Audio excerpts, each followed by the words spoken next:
ವಲ್ಲಭಾಯ್ ಪಟೇಲ್, ಮೌಲಾನಾ ಆಜಾದ್, ಸುಭಾಷ್ ಚಂದ್ರ ಬೋಸ್ ಇವರೆಲ್ಲ ಭಾರತ ಒಂದೇ ರಾಷ್ಟ್ರ ಎಂದು ಕಂಡರು. ಧರ್ಮದ ಆಧಾರದಲ್ಲಿ ವಿಭಜನೆ ಮಾಡಲಿಲ್ಲ. ಆದರೆ ಕೆಲವು ಸಂಘಟನೆಗಳು ಮತ್ತು ವ್ಯಕ್ತಿಗಳು ಈ ಏಕತೆಯನ್ನು ದುರ್ಬಲಗೊಳಿಸಿದರು, ಏಕೆಂದರೆ ಅವರು ಧರ್ಮದ ಆಧಾರದಲ್ಲಿ ರಾಷ್ಟ್ರವನ್ನು ವಿಭಜಿಸಲು ಪ್ರಯತ್ನಿಸಿದರು. ಸಾವರ್ಕರ್ ಭಾರತವನ್ನು ಹಿಂದೂ ರಾಷ್ಟ್ರವೆಂದು ಕರೆದರು. ಇತರ ಧರ್ಮಗಳನ್ನು ರಾಷ್ಟ್ರೀಯ ವಿರೋಧಿಗಳಾಗಿ ಚಿತ್ರಿಸಿದರು. ಸ್ನೇಹಿತರೆ ನೋಡ್ರಿ, RSS ನ ಮನೋಭಾವನೆಗಳು ಏನಿದಾವಲ್ಲ ಅವು ಇದುವರೆಗೂ ಹಾಗೆ ಇದಾವ. ಮೊದಲಿನಿಂದ ಅವರ ಉದ್ದೇಶಗಳೇ ಬೇರೆ. ಆದರೆ ಇದು RSS ನ ನಿಷೇಧ ಅಂತ ಹೇಳಲ್ಲ, ಇವರ ಉದ್ದೇಶಗಳು ಬೇರೆ ಇದಾವೆ. ಸಾವರ್ಕರ್ ಆರಂಭದಲ್ಲಿ ಕ್ರಾಂತಿಕಾರಿಯೇ ಆಗಿದ್ದರು 1909ರಲ್ಲಿ. ನಂತರ ಅವರು ಬ್ರಿಟಿಷರಿಗೆ ಕ್ಷಮಾದಾನ ಪತ್ರವನ್ನು ಬರೆದರು. RSS ಒಂದು ಸಂಸ್ಥೆಯಾಗಿ ಹೋರಾಟದಲ್ಲಿ ಭಾಗವಹಿಸಲಿಲ್ಲ. 1930ರ ಸಿವಿಲ್ ಡಿಸೋಬಿಡಿಯನ್ಸ್ ಮೂವ್ಮೆಂಟ್ನಲ್ಲಿ RSS ದೂರ ಉಳಿದಿತ್ತು. ಲಕ್ಷಾಂತರ ಭಾರತೀಯರೆಲ್ಲ ಒಗ್ಗೂಡಿದಾಗ RSS ನ ನಾಯಕ MS ಗೋವಾಲ್ಕರ್ ಸ್ವಯಂ ಸೇವಕರಿಗೆ ರುಟೀನ್ ಕೆಲಸ ಮಾಡಿ ಎಂದು ಸೂಚನೆ ನೀಡುತ್ತಾರೆ. ಬನ್ನಿ ಸ್ನೇಹಿತರೆ, ಇದರ ಸತ್ಯಾಸತ್ಯತೆಗಳನ್ನ ತಿಳಿಯೋಣ.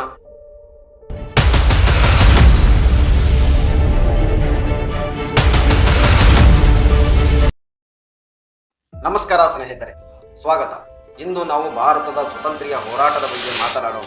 ಲಕ್ಷಾಂತರ ಭಾರತೀಯರು ಧರ್ಮ, ಜಾತಿ, ಭಾಷೆಗಳ ಗಡಿಯನ್ನು ಮೀರಿ ಒಗ್ಗೂಡಿ ಬ್ರಿಟಿಷ್ ಸಾಮ್ರಾಜ್ಯವನ್ನ ತೊರೆದು ಹೋಗುವಂತೆ ಮಾಡಿದ ಅದ್ಭುತ ಕಥೆಗಳೇ ನೋಡಿದ್ದೀವಿ. ಈ ಹೋರಾಟ ಭಾರತದ ಏಕತೆಯ ಶಕ್ತಿಯನ್ನು ತೋರಿಸಿತ್ತು. ಆದರೆ ಕೆಲವು ಸಂಘಟನೆಗಳು ಮತ್ತು ವ್ಯಕ್ತಿಗಳು ಈ ಏಕತೆಯನ್ನು ದುರ್ಬಲಗೊಳಿಸಿದರು. ಬೇರ್ಯಾರೂ ಅಲ್ಲ, ರಾಷ್ಟ್ರೀಯ ಸ್ವಯಂ ಸೇವಕ ಸಂಘ RSS ಮತ್ತು ವಿನಾಯಕ ದಾಮೋದರ್ ಸಾವರ್ಕರ್ ಇದಕ್ಕೆ ಪ್ರಮುಖ ಉದಾಹರಣೆಯಾಗಿದ್ದಾರೆ. ಈ ವಿಡಿಯೋದಲ್ಲಿ ಐತಿಹಾಸಿಕ ಸತ್ಯಗಳ ಮೂಲಕ RSS ಮತ್ತು ಸಾವರ್ಕರ್ ನಿಲುವು ಭಾರತದ ಏಕತೆಗೆ ಹಾನಿ ಹೇಗೆ ಆಯಿತು ಎಂದು ತಿಳಿಯೋಣ. ಬನ್ನಿ ಸ್ನೇಹಿತರೆ, ಇದರ ಸತ್ಯಾಸತ್ಯತೆಗಳನ್ನ ತಿಳಿಯೋಣ. ಭಾರತದ ಸ್ವತಂತ್ರ ಹೋರಾಟ ಒಂದು ಏಕತೆಯ ಕಾವ್ಯ. 1857ರ ಮೊದಲ ಸ್ವಾತಂತ್ರ್ಯ ಸಮರದಿಂದ 1947ರ ಸ್ವತಂತ್ರದವರೆಗೆ ಹಿಂದೂ, ಮುಸ್ಲಿಂ, ಸಿಖ್, ಕ್ರಿಶ್ಚಿಯನ್ ಎಲ್ಲರೂ ಒಂದಾದರು. ಗಾಂಧೀಜಿಯ ಖಿಲಾಫತ್ ಚಳವಳಿ ಹಿಂದೂ ಮುಸ್ಲಿಂ ಏಕತೆಯನ್ನು ಬೆಂಬಲಿಸಿತ್ತು. ನೆಹರು, ಸರ್ದಾರ್ ವಲ್ಲಭಾಯ್ ಪಟೇಲ್, ಮೌಲಾನಾ ಆಜಾದ್, ಸುಭಾಷ್ ಚಂದ್ರ ಬೋಸ್ ಇವರೆಲ್ಲ ಭಾರತ ಒಂದೇ ರಾಷ್ಟ್ರ ಎಂದು ಕಂಡರು. ಧರ್ಮದ ಆಧಾರದಲ್ಲಿ ವಿಭಜನೆ ಮಾಡಲಿಲ್ಲ. ಭಗತ್ ಸಿಂಗರ ಕ್ರಾಂತಿಕಾರಿ ಚಳವಳಿಗಳಿಂದ ಹಿಡಿದು ಗಾಂಧೀಜಿಯವರ ಅಹಿಂಸೆಯವರೆಗೆ ಇದು ವೈವಿಧ್ಯತೆಯಲ್ಲಿ ಏಕತೆ ಮಾಂತ್ರಿಕ ಶಕ್ತಿಯನ್ನು ತೋರಿತ್ತು. ಆದರೆ ಈ ಏಕತೆಯನ್ನು ಕೆಲವರು ವಿರೋಧಿಸಿದರು. RSS ಮತ್ತು ಸಾವರ್ಕರ್ ಹಿಂದುತ್ವ ಚಿಂತನೆ ಭಾರತದ ಏಕತೆಗೆ ಧಕ್ಕೆ ತಂದಿತ್ತು, ಏಕೆಂದರೆ ಅವರು ಧರ್ಮದ ಆಧಾರದಲ್ಲಿ ರಾಷ್ಟ್ರವನ್ನು ವಿಭಜಿಸಲು ಪ್ರಯತ್ನಿಸಿದರು. RSS 1925ರಲ್ಲಿ ಕೇಶವ ಬಲಿರಾಮ್ ಹೆಗ್ಡೆವಾರ್ಕರ್ ಅವರಿಂದ ಸ್ಥಾಪಿತವಾಯಿತು. ಆದರೆ ಇದರ ಚಿಂತನೆಗಳು ಸಾವರ್ಕರ್ 1923ರ ಏಷ್ಯನ್ ಸೀನಿಯರ್ಸ್ ಆಫ್ ಹಿಂದುತ್ವ ಪುಸ್ತಕವೇ ಮೂಲ. ಸಾವರ್ಕರ್ ಭಾರತವನ್ನು ಹಿಂದೂ ರಾಷ್ಟ್ರವೆಂದು ಕರೆದರು. ಇತರ ಧರ್ಮಗಳನ್ನು ರಾಷ್ಟ್ರೀಯ ವಿರೋಧಿಗಳಾಗಿ ಚಿತ್ರಿಸಿದರು. ಇದು ಗಾಂಧೀಜಿಯ ಹಿಂದೂ ಮುಸ್ಲಿಂ ಏಕತೆಯ ಆದರ್ಶಕ್ಕೆ ವಿರುದ್ಧವಾಗಿತ್ತು. ಸಾವರ್ಕರ್ನ ಆರಂಭಿಕ ಕೊಡುಗೆ ಮತ್ತು ವಿವಾದ ನೋಡೋದಾದರೆ, ಸಾವರ್ಕರ್ ಆರಂಭದಲ್ಲಿ ಕ್ರಾಂತಿಕಾರಿಯೇ ಆಗಿದ್ದರು. 1909ರಲ್ಲಿ In 1909, through the Abhinav Bharat organization in London, we carried out our anti-British activities with unwavering resolve. ಲಂಡನ್ನಲ್ಲಿ ಅಭಿನವ ಭಾರತ ಸಂಘಟನೆಯ ಮೂಲಕ ಬ್ರಿಟಿಷ್ ವಿರೋಧಿ ಚಟುವಟಿಕೆಗಳನ್ನು ನಡೆಸಿ ಹೋರಾಡಿದರು. ಆದರೆ 1910ರಲ್ಲಿ ಬಂಧನಕ್ಕೆ ಒಳಗಾದರು. ನಂತರ ಅವರು ಬ್ರಿಟಿಷರಿಗೆ ಕ್ಷಮಾದಾನ ಪತ್ರವನ್ನು ಬರೆದರು. 1913 ಮತ್ತು 1921ರಲ್ಲಿ ಜೈಲಿನಿಂದ ಬಿಡುಗಡೆಗೆ ಒಪ್ಪಂದ ಮಾಡಿಕೊಂಡರು. ಬ್ರಿಟಿಷರಿಗೆ ಸಾವರ್ಕರ್ ನಿಮ್ಮ ನೌಕರನಾಗಿ ಇರುತ್ತೇನೆ ಅಂತ ಭರವಸೆ ನೀಡಿ ಬರ್ತಾರೆ.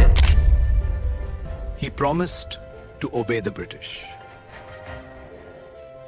ಇದರಿಂದ ಸಾವರ್ಕರ್ನ ಎಲ್ಲ ಕ್ರಾಂತಿಕಾರಿ ಹೋರಾಟಗಳೆಲ್ಲ ಅಲ್ಲಿಗೆ ಮುಕ್ತಾಯವಾದವು.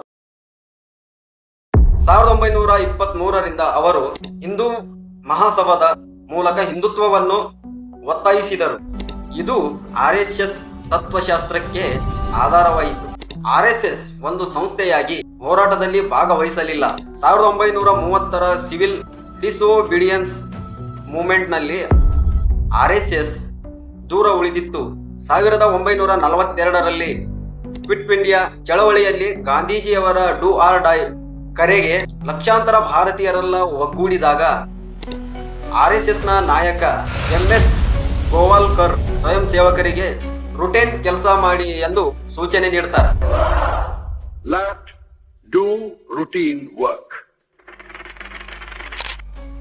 ಅಂದರೆ ಬ್ರಿಟಿಷ್ ವಿರೋಧಿ ಚಟುವಟಿಕೆಗಳಿಂದ ದೂರವಿರಿ ಎಂದು ಹೇಳ್ತಾರೆ. ಆದರೆ ಬ್ರಿಟಿಷರು RSS ಅನ್ನ ಕಾನೂನು ಮೀರದ ಸಂಘಟನೆ ಎಂದು ಶ್ಲಾಘನೆ ಕೊಡ್ತಾರೆ. ಅಂದರೆ ಹೊಗಳಿಕೆ. I hereby term the RSS an outlawed organization.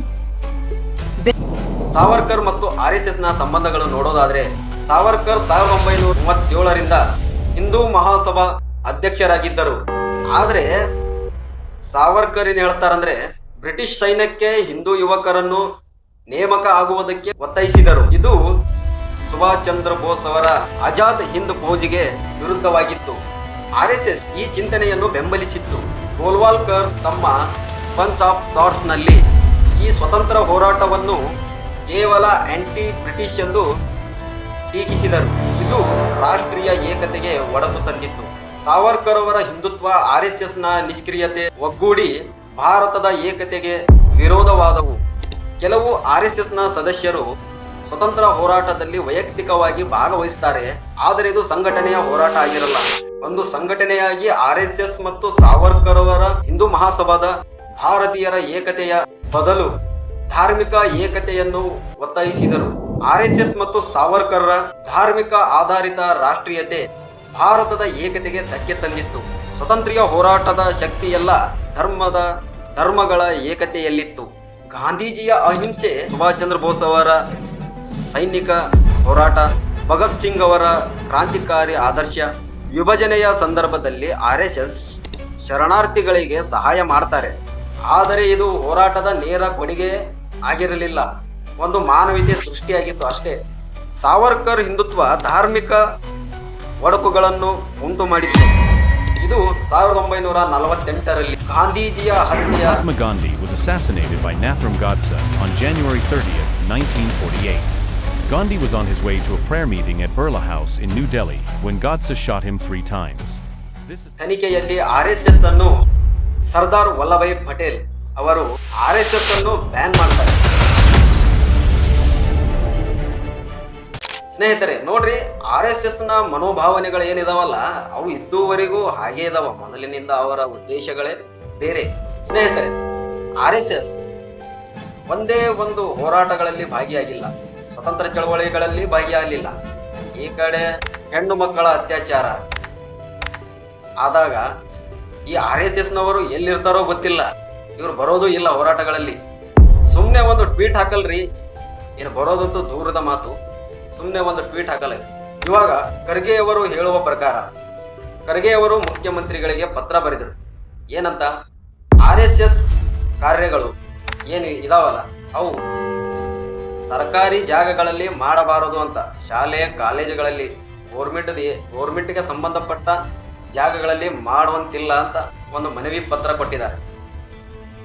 ಆದರೆ ಇದು RSSನ ನಿಷೇಧ ಅಂತ ಹೇಳಲ್ಲ. ಇವರ ಉದ್ದೇಶಗಳು ಬೇರೆ ಇದ್ದಾವೆ, ಅಂದರೆ ದೇಶ ಒಡಕು ಮಾಡುವಂಥ ಉದ್ದೇಶಗಳು. ಇದರಿಂದಾಗಿ RSSನವರ ಮನಸ್ಥಿತಿ ಎಂಥದ್ದಂದರೆ RSSನ ಚಟುವಟಿಕೆಗಳು ಸರ್ಕಾರಿ ಜಾಗಗಳಲ್ಲಿ ಆಗಬಾರದಂತ ಖರ್ಗೆ ಅವರು ಪತ್ರ ಬರೆದಾದ ಮೇಲೆ ಖರ್ಗೆ ಅವರಿಗೆ ಬೆದರಿಕೆ ಕರೆಗಳು, ಅವರಿಗೆ ಜೀವ ಬೆದರಿಕೆ ಕರೆಗಳು, ಅವರ ಅಮ್ಮ ಅಕ್ಕ ಹಂಗೆಲ್ಲ ಬೈಯೋದಾಗಲಿ, ಇವೆಲ್ಲ RSSನ ಗುಣ ಅಷ್ಟೇ. ಇಲ್ಲಿ ನೋಡಿ, RSS ಶಾಖೆಗಳಲ್ಲಿ ಯಾವ ರೀತಿ ಪದಗಳನ್ನು ಬಳಸ್ತಾರೆ, ಯಾವ ರೀತಿ ಇದು ಮಾಡ್ತಾರೆ, ಸ್ವಲ್ಪ ತಾವೇ ಗಮನಿಸಿ. हेलो क्या होता है? हाँ? वो तेरे जैसा औलाद है, तेरा जैसा औलाद निकला है ना इंडिया में. हाँ? क्या प्रॉब्लम क्या है तुम्हारा? प्रॉब्लम क्या है तुम्हारा? RSS के बारे में जो बोलने का तेरी औकात है क्या? हाँ? मेरा औकात है, मैं RSS का जुड़ा हुआ. मेरे RSS जो है ना 100 साल के, ये प्रियंका वो है, वो अभी पैदा हुआ है, 30, 35, 40 साल की उम्र हुआ है. हाँ? ಆಮೇಲೆ ನಾನು ಕೇಳುವಂತ ಸಿಂಪಲ್, ಬಹಳ ಸಿಂಪಲ್, ಇವರು RSSನವರು ಎಲ್ಲಾದರೂ ಹೆಣ್ಣು ಮಕ್ಕಳ ಅತ್ಯಾಚಾರ ಹೋರಾಟಕ್ಕೆ ಭಾಗಿಯಾಗಿದ್ದಾರಾ, ಅಥವಾ ಯುವಕರು ಅನ್ಎಂಪ್ಲಾಯ್ಮೆಂಟ್ ಇವರೇನಾದರೂ ವಿದ್ಯಾರ್ಥಿಗಳ ಪರವಾಗಿ ಹೋರಾಟ ಮಾಡಿದ್ದಾರಾ? ದೇಶದಲ್ಲಿ ಯಾವುದೇ ಒಂದು ಘಟನೆಗಳಾಗಲಿ ಉಳಿದ ಎಲ್ಲ ಸಂಘಟನೆಗಳು ಬಂದು ಹೋರಾಟಕ್ಕಿಳಿತಾವೆ. ಆದರೆ ಈ RSS ಅನ್ನೋದು ಮಾತ್ರ ಎಲ್ಲಿರ್ತದೋ ಗೊತ್ತಿರಲ್ಲ. ಬರೀ RSSನ ಒಂದು ಮಾತಾಡಿದ್ರೆ ಸಾಕು, ನೀವು ಅಲ್ಲಿ ನಿಮಗೆ ಟ್ವೀಟ್ ಮಾಡಕ್ ಬರ್ತಾರ, ಕೆಟ್ಟದಾಗಿ ಕಮೆಂಟ್ ಹಾಕಕ್ಕೆ ಬರ್ತಾರೆ. ಇಷ್ಟೇ ಹೊರತು ಅವ್ರು ಮಾಡೋದೇ ಇಷ್ಟೇ ಗೊತ್ತು. ಇಂದು ಭಾರತದ ಏಕತೆಯನ್ನು ಕಾಪಾಡಲು ನಾವು RSS ಮತ್ತು ಸಾವರ್ಕರ್ ಅವರ ಚಿಂತನೆಗಳಿಂದ ದೂರವಿರಬೇಕಷ್ಟೇ. ಭಾರತದ ಸ್ವತಂತ್ರ್ಯ ಹೋರಾಟಗಳು ನಮಗೆಲ್ಲ ಆದರ್ಶ.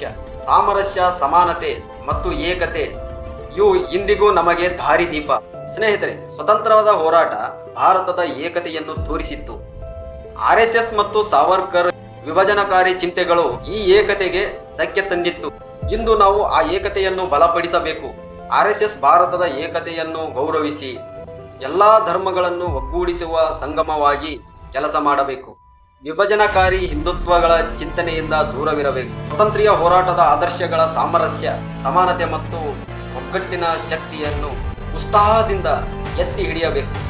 ಇದರಿಂದ ಭಾರತದ ಏಕತೆಯ ದೀಪ ಶಾಶ್ವತವಾಗಿ ಜ್ವಲಿಸುತ್ತದೆ ಅಂತ ಹೇಳ್ತಾ, ಆದರೆ RSS ಒಂದು ಕೆಲಸ ಅಂತೂ ಮಾಡಿಬಿಟ್ಟೈತಿ. ಏನು ಗೊತ್ತಾ, ಅವರೊಬ್ಬ ವ್ಯಕ್ತಿಯನ್ನ ಪ್ರಧಾನಮಂತ್ರಿ ಸ್ಥಾನಕ್ಕಂತೂ ಒಯ್ದು ನಿಲ್ಲಿಸ್ಬಿಟ್ಟಿದೆ. ಆದರೆ ಇವಾಗ ಜನ ತಿಳಿದುಕೊಳ್ಳಬೇಕು, ನಾವು ಯಾರಿಗೆ ಓಟ್ ಹಾಕ್ತಾ ಇದ್ದೀವಿ, ಯಾವ ಉದ್ದೇಶಗಳಿಗೆ ಓಟ್ ಹಾಕ್ತಾ ಇದ್ದೀವಿ, ಇದನ್ನೆಲ್ಲ ತಿಳ್ಕೊಂಡು ವಿಚಾರ ಮಾಡಿ ದೇಶವನ್ನು ಸುರಕ್ಷಿತವಾಗಿ ತೆಗೆದುಕೊಂಡು ಹೋಗುವುದು ಜನರ ಕರ್ತವ್ಯ. ಇದು ನೀವು ಓಟ್ ಹಾಕಿರುವವರ ಕರ್ತವ್ಯ. ನಿಮಗೋಸ್ಕರ ಕೆಲಸ ಮಾಡಬೇಕಷ್ಟೇ. ಆದರೆ ಇದು ಜನ ಎಲ್ಲಿವರೆಗೂ ತಿಳಿದುಕೊಳ್ಳಲ್ಲ, ಅಲ್ಲಿವರೆಗೂ ಈ ವ್ಯವಸ್ಥೆ ಹೀಗೆ ಹೋಗುತ್ತೆ. ಒಂದೇ ಒಂದು ಸರ್ತಿ ವಿಚಾರ ಮಾಡಿ ನೋಡ್ರಿ. ಇಷ್ಟು ಹೇಳ್ತಾ, ಈ ವಿಡಿಯೋ ಏನಾದರೂ ನಿಮಗೆ ಇಷ್ಟ ಆದರೆ ಲೈಕ್ ಮಾಡಿರಿ, ಕಮೆಂಟ್ ಮಾಡಿರಿ, ನಿಮ್ಮ ಅನಿಸಿಕೆ ಕಮೆಂಟ್ನಲ್ಲಿ ಹೇಳ್ರಿ. ಆಮೇಲೆ ನಮ್ಮ ಕರ್ನಾಟಕ ರಾಜ್ಯದಲ್ಲಿ ಅಥವಾ ದೇಶದಲ್ಲಿ, ನಮ್ಮ ಕರ್ನಾಟಕ ರಾಜ್ಯದಲ್ಲಿ ಈ ನಕಲಿ ವೈದ್ಯರ ಹಾವಳಿಗಳು ತುಂಬ ಹೆಚ್ಚಾಗಿದ್ದಾವೆ.